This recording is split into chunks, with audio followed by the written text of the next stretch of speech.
With this series of awareness, clarity, and connection, we're going to be focusing on Camel.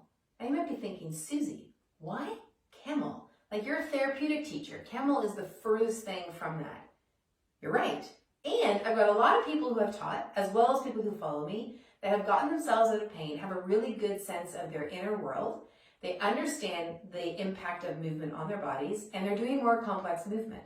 So they want to do more Camel, and they might be doing Camel. They know how to do it, and they want to gain, they want to raise the game, raise the bar on what their internal world is saying to them and how they can listen to that. So that is why we're doing Camel. So with that, there's a couple of caveats. The first is I'm not teaching you how to do Camel. This is how to up-level your Camel. So I'm making the assumption you already know how to do Camel for yourself. The second is that we're going right into Camel. So you might not be in a position physically to be able to do it. So I would do whatever you need to do, whatever prep, yoga, movement, otherwise, to get yourself ready for the sequence. We're not going to build up to doing Camel. We're going right into it. So the first thing we're going to do is Camel. So just make sure you're ready to do that, and your system is ready to do that. You're ready to do that. When you're ready to do that, you're going to need 3 props. You're going to need a block, like this. It doesn't have to be wood. Spinal strip. We're going to fold it so it's about the same width as a standard yoga mat when it's rolled, or you can use a rolled blanket. And then some type of pad or a blanket for when we're at the wall and we're putting the knee on the floor, we're putting quite a bit of pressure through the knee. This will provide some cush. Okay? So let's get going. So into the first Camel of your practice. You go into it however you do it.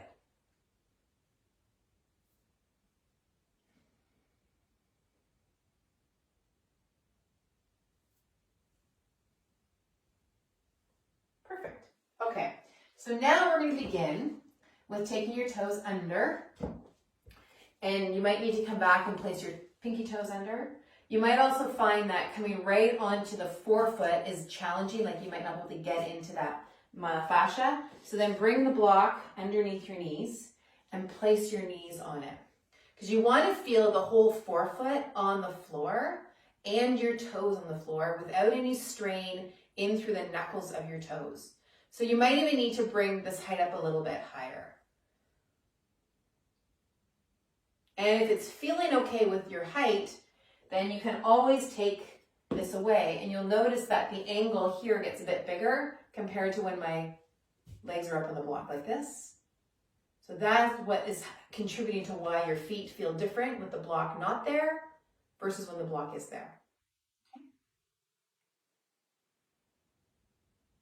Lovely. Perfect. So now come out of that, and from here, let's come back into Camel.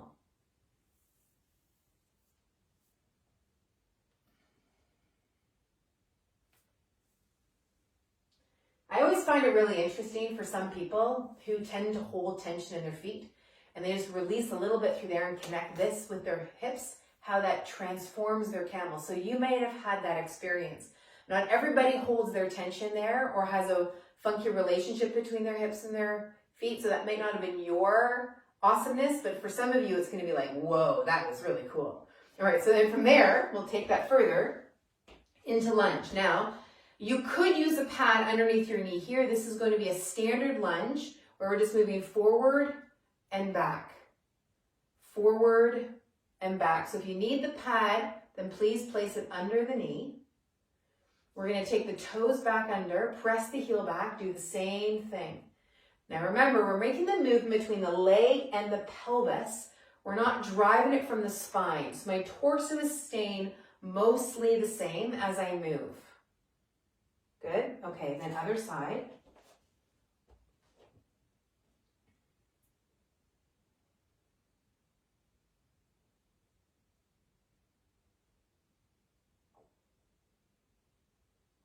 Pressing that heel back.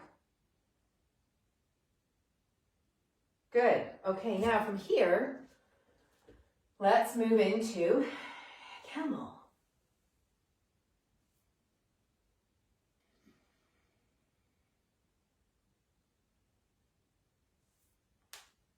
and then back up. All right, now notice what you feel. All right, now let's come back into another lunge. This is where we bring the pad for sure. We're going to be bringing ourselves with the foot up the wall. And this is, sometimes I think people call this frog. I call it foot up on the wall. Now, how this makes things interesting, so I'm going to bring the block over here. You can stay right here in a lower position, or even what's often called lower, like runner's lunge, like when they get ready to race. The foot's behind me. This might be the easiest place. Then as you start to come up, now the orientation to the floor changes, and you're going to feel the distinction of that orientation change. So as you become more perpendicular to the floor, things are going to feel different through your thigh. Now, if you're quite a bit limited in your hips, you're going to also notice it. You might want to push the ribs forward, or you might feel really hunched and rounded and you can't go any further. In that case, you might want to move the knee a little bit away from the wall. So the distance that your knee is toward the wall will also have an impact on how you feel through that thigh and through your entire system. Okay, so then you decide where you want to be, down here or at some height higher, and where that knee is positioned. Okay, whether it's close to the wall or further away from the wall. The other thing to notice is, if you can, just do a quick check to make sure your toes are actually pointing straight up the wall and they're not, your ankle's not sickled and your foot's not turning in or out. Okay. All right, now we're going to add a little bit of forward motion, same like we did with the lunge. Now, one thing I didn't mention is that this is just not in the cards. You can come back to that original lunge we just did a moment ago. Good. Okay, now to come out, lots of people like to want to move their foot out to the side and sort of torque. Don't do that.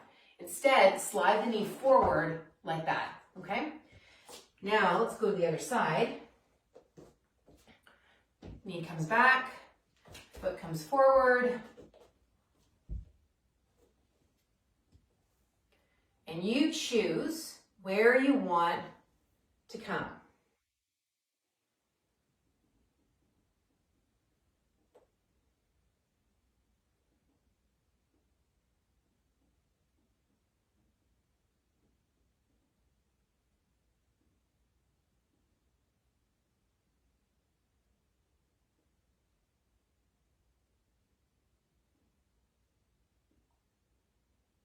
And then start to move through the hips.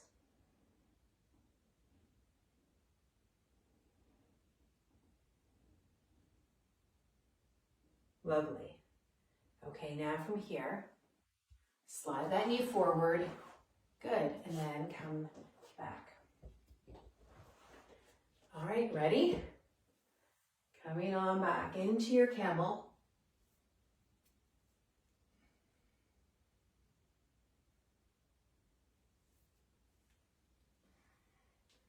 Lovely. All right, what did you notice? What is now present? Okay, so now we're going to come onto our backs. Have your rolled mat or your spinal strip close by.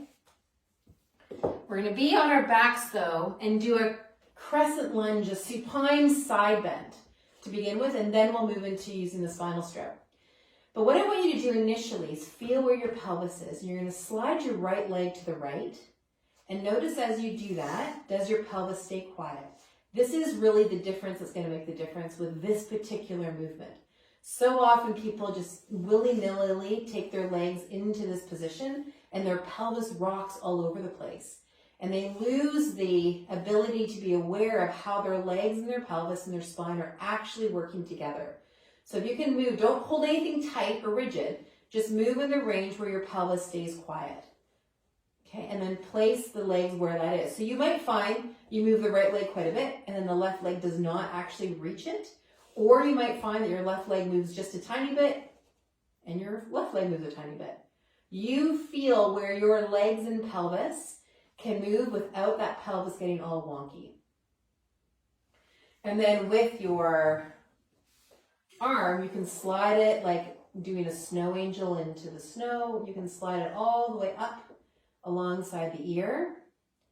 But if that doesn't work, if you find yourself limited, you can take the arm shoulder height or even lower. You find the place where it makes the most sense for your arm to rest. Remembering that it's not the range that you go that's going to make the difference. It's the nuance that you feel that really is the difference that makes the difference. If you pay attention to that nuance, your range will change. But if you just go for range, you might never, ever, ever feel that whisper, which often will then send you backwards.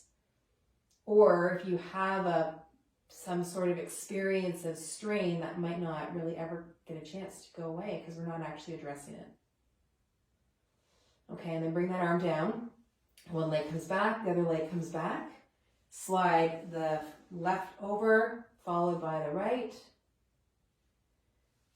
Notice the pelvis, and then, of course, bring the arm up wherever it makes sense. So you decide.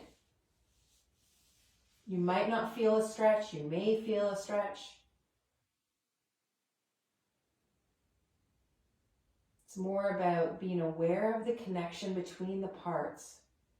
Because again, the stretch doesn't mean you're doing anything right. It just means that you're stretching. Because you can compensate into the position. So that's why it doesn't mean you're doing anything right. It also doesn't mean you're doing anything wrong. But if you can pay attention to the nuance that is your body, that's really where a lot of difference is made. Okay, great. And then bring the arm back and bring the leg back. Perfect. Okay, let's roll over and grab the spinal strip now. So roll on over, and you're going to have your spinal strip or your rolled mat or a rolled blanket, and you're going to place the edge of that at the base of your breastbone. So if you're wearing a bra, it's right at about the bra strap. And just let yourself settle into the spinal strip.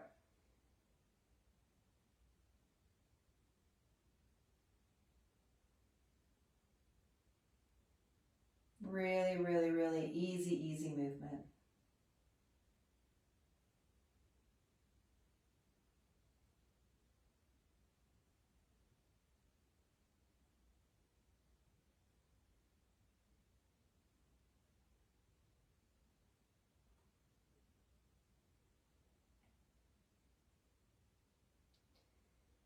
Now, even though this is a back bend, and it's a gentle one, you might find that you have strain in your SI or in and around where the prop is. If that's the case, you can just gently come off of the prop. Or if you've got any strain in your jaw, you might want to put something underneath your shoulders. And even though it's gentle, it still might be talking to some areas of tension in your body or limitation in your body. So it's bringing you a really great insight about what's going on the inside. So just because we're moving small doesn't mean it doesn't have impact. Because by moving small, we actually see those things we typically rush past or speed past or roll over.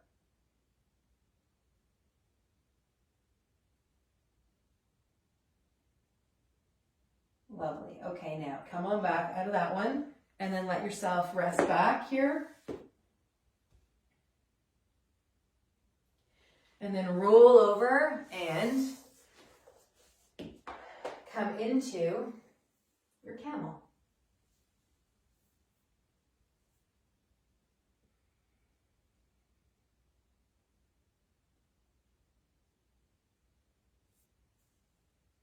Really nice.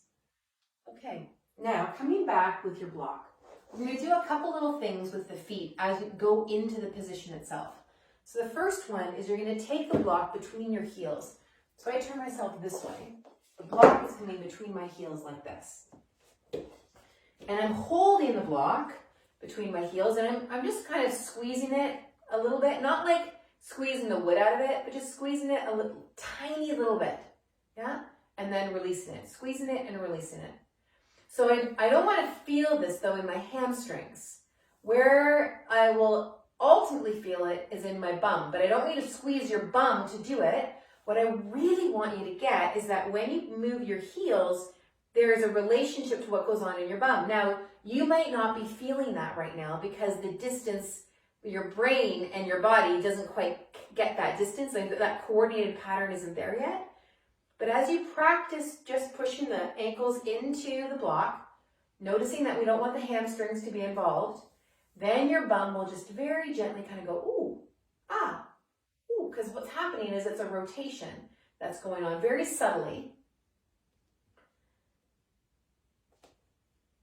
And you can do one of two things here. You got to kind of feel this for yourself.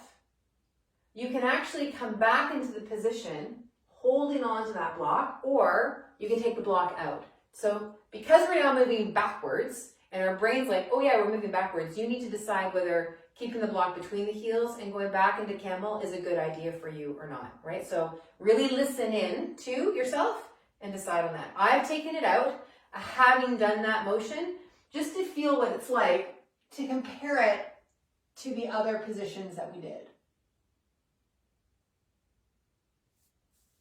And what I noticed is my legs just had a little bit more aliveness to them. Okay? Now I could come back here and just feel the block between and then come on back.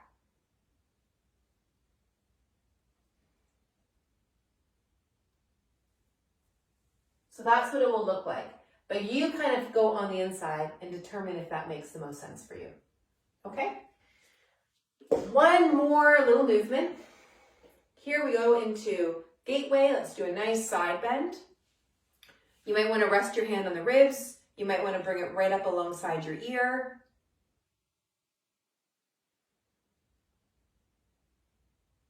You decide what makes the most sense. And then other side. Out to the side. And over we go to the side. Imagine you're coming over a beach ball.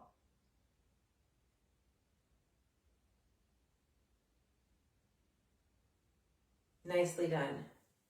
All right, now from here, last camel of the series.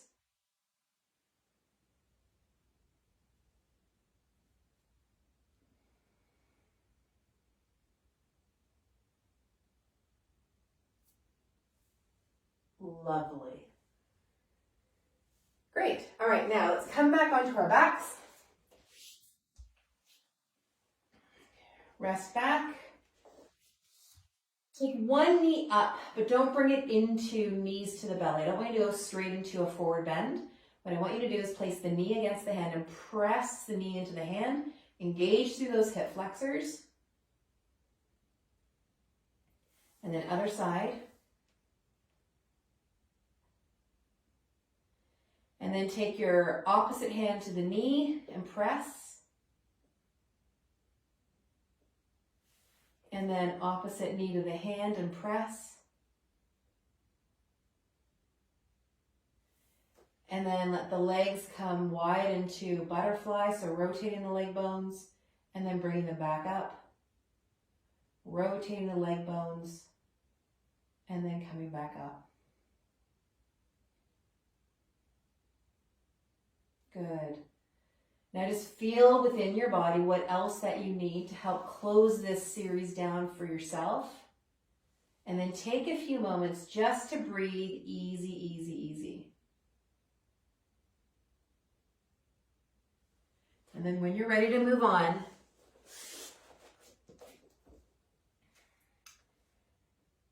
notice what you feel. Allow this feeling to carry with you through your day. And we will see you tomorrow. Take good care.